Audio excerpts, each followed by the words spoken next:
bagyo na nasa labas ng ating Philippine Area of Responsibility na may international name na Bobby ay lumakas na bilang isang super typhoon category. Posibleng pumasok ito sa ating PAR sa mga susunod na linggo at tatawaging Super Typhoon Inday, isang bagong banta ng sama ng panahon sa bansa. Alamin ang buong detalye tungkol sa mga lugar na direktang maapektuhan nito. Magandang araw Pilipinas, ito ang Pilipinas Weather ngayon. Narito na ating update sa panahon. Kung bago ka lang sa ating channel, please like, share, and subscribe.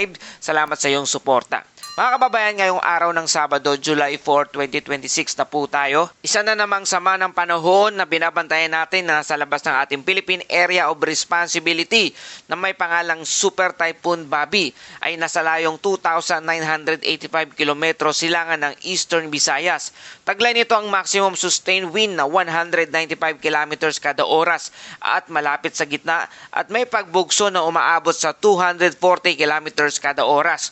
Kumikilos ito pakanluran sa bilis na 15 km kada oras. Sa kasalukuyan, nasa labas pa rin ito ng ating Philippine Area of Responsibility o PAR. Batay sa kasalukuyang weather guidance, may posibilidad itong pumasok sa ating Philippine Area of Responsibility sa kalagitnaan ng susunod na linggo at tatawagin natin itong Bagyong Inday, ang ikasyam na bagyo ngayong taong 2026 at ikalawang bagyo naman ngayong buwan ng Hulyo. Samantala, dahil sa easterlies, inaasahan ang bahagyang maulap hanggang maulap na kalangitan na may kalat-kalat na pag-ulan o thunderstorm sa lugar ng Cagayan Valley, Bicol Region, Eastern Visayas, Aurora, Quezon at Dinagat Island. Sa Metro Manila at sa nalalabing bahagi ng bansa, posibleng magkaroon ng pulu-pulong pag-ulan o thunderstorm dulot ng localized thunderstorm. Sa panahon ng malalakas na thunderstorm, posible ang bigla ang pagbaha at pagguho ng lupa sa mga bulubundukin at mabababang lugar. Mga kababayan, sa kasalukuyan wala pang nakataas na tropical cyclone wind signal sa alimang bahagi ng bansa. Gayunpaman, pinapayuhan ang publiko na mag-ingat sa mga thunderstorm na maaaring magdulot ng malalakas na pagbuhos ng ulan, pagkulog, pagkidlat at malalakas na pagbugso ng hangin. Sa silangang bahagi ng Luzon, inaasahan ang banayad hanggang katamtamang hangin mula sa silangan hanggang hilagang silangan. Ang taas ng alon ay nasa pagitan ng 0.6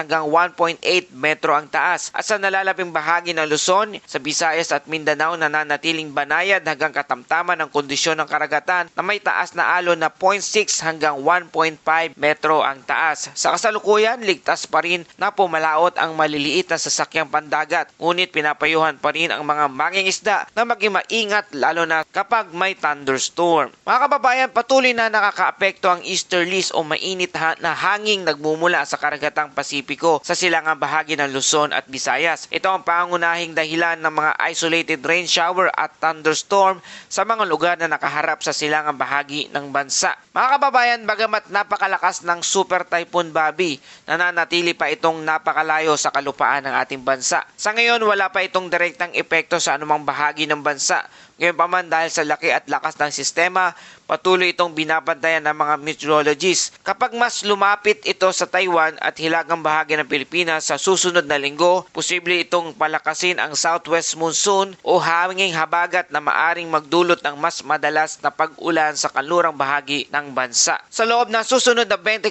oras, wala pa ring direktang epekto ang Super Typhoon Bobby sa bansa. Mananatiling easterlies at localized thunderstorm ang pangunahing weather system na magdadala ng pag-ulan. Patuloy na magiging mainit at malinsangan ng panahon sa maraming lugar lalo na sa tanghali at sa hapon bago magkaroon ng localized thunderstorm. Ang outlook na ito ay maaaring magbago depende sa galaw ng mga weather system. Samantala, narito ang ating regional forecast sa Luzon, Metro Manila, mainit sa umaga, may posibilidad na thunderstorm pagsapit ng hapon at sa gabi. Sa Cagayan Valley, bahagyang maulap hanggang maulap na may kalat-kalat na pag-ulan. Sa Bicol Region, posibleng makaranas ng isolated rain shower at thunderstorm. Sa lugar naman ng Visayas, Eastern Visayas, may kalat-kalat na pag-ulan dulot ng easterlies. At sa Western at Central Visayas, mainit at malinsangan na may tsansa ng thunderstorm sa hapon. Sa lugar naman ng Mindanao, karamihan sa Mindanao ay mainit hanggang maulap na panahon at sa Dinagat Island, posibleng makaranas ng isolated rain shower at thunderstorm. Mga kababayan, kung makakapasok ang Super Typhoon Bobby sa ating Philippine Area of Responsibility ay tatawagin na nga natin itong Super Bagyong Inday. Posible itong magdala ng pag-ulan at malalakas na pagbugso ng hangin sa lugar ng Cagayan Valley, Ilocos Norte, Apayao. Kasabay nito ang inaasang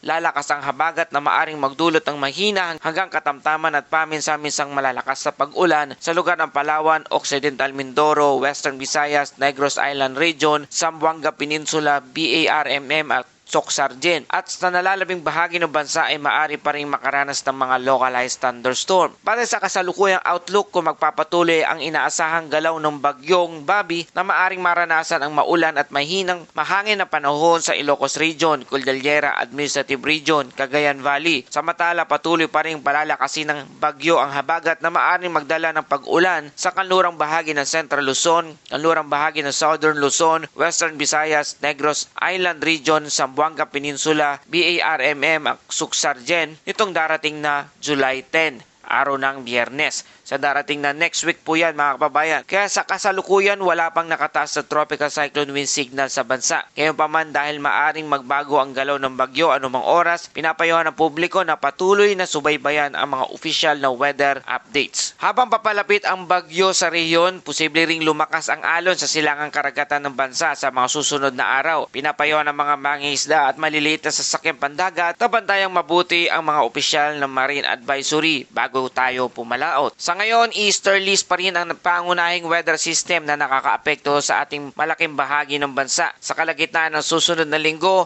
posibleng magsimula ng lumakas ang southwest monsoon o hangin habagat dahil sa impluensya ng Super Typhoon Bobby. Ngayon pa man, ang Super Typhoon Bobby ay isa na itong napakalakas na sistema. Maaari nitong baguhin ang daloy ng hangin sa rehiyon at papalakasin ang hangin habagat kahit hindi direktang tumama sa kalupaan at posible pa rin itong magdala ng malalakas na pag-ulan sa mga kanlurang bahagi ng ating bansa. Kaya mahalagang tandaan na eksaktong magiging track ng bagyo at maaari pang magbago sa mga susunod na araw. Ang mga lugar na nabanggit sa ulat na ito ay batay lamang sa kasalukuyang forecast guidance na maaring maiba depende sa mga susunod na official updates. At tumako na tayo sa ating Bible verse of the day mula sa Psalms 46 verse 1. God is our refuge and strength, an ever-present help in trouble. Mga kababayan, sa bawat bagyo at pagsubok ng ating kinakaharap, tandaan na may Diyos na ating masasandalan habang naghahanda tayo sa mga maaring epekto ng kalikasan. Manatili rin tayong matatag sa pananampalataya, mag-ingat at magtulungan bilang isang komunidad. At yan po ating update sa panahon ngayong araw. Kung nakatulong sa inyo ang balitang ito, please like, share, and subscribe.